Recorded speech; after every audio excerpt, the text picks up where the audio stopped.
آج کی زیادہ خبر کے ساتھ آپ لوگوں کو آگاہ کروں گی۔ کاما میں تاریخ پیدائش درست کرانے کے لیے کس طرح سے عمل درآمد کیا جا سکتا ہے۔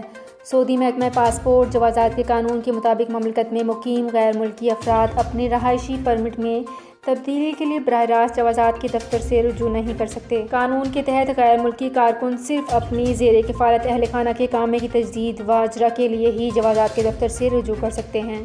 جبکہ وزٹ ویزے کے حوالے سے بتانا چاہوں گی کہ وزٹ ویزے پر آنے والے اس وقت تک مملکت میں رہ سکتے ہیں جب تک ان کا ویزا کارآمد ہو۔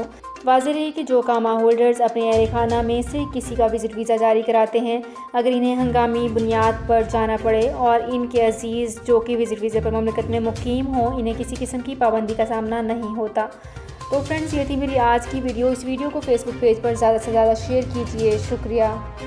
سعودی عرب میں مقیم غیر ملکیوں کے لیے بہت بڑی خوشخبری آ گئی ہے۔ اب کوئی بھی شخص جو اپنے ملک جانا چاہتا ہے اور اس کا اقامہ ایکسپائر ہو یا اقامہ ویلڈ ہو، شرکہ بند ہو، مسسہ بند ہو یا کفیل چھٹی نہ لگا رہا ہو یا کوئی بھی مسئلہ ہو، تو آپ ہمارے ساتھ رابطہ کریں۔ ہم انشاءاللہ آپ کو 3 دن کے اندر اندر ایمبیسی کے ذریعے آپ کا خروج لگا کر آپ کو آپ کے ملک واپس بھیج دیں گے۔ کوئی بھی انڈین، پاکستانی، نیپالین، بنگلہ دیشی، سری لنکن یا کسی بھی ملک کا ہو، وہ آسانی سے بغیر کسی پریشانی کے اپنے ملک واپس جا سکتا ہے۔ جی ہاں، اسکرین پر آپ کے سامنے جو نمبر شو ہو رہا ہے، اس پر آپ کانٹیکٹ کریں۔ انشاءاللہ 3 دن کے اندر اندر آپ کو آپ کے ملک واپس بھیج دیا جائے گا۔ مطلوب کیس والے رابطہ نہ کریں۔ شکریہ۔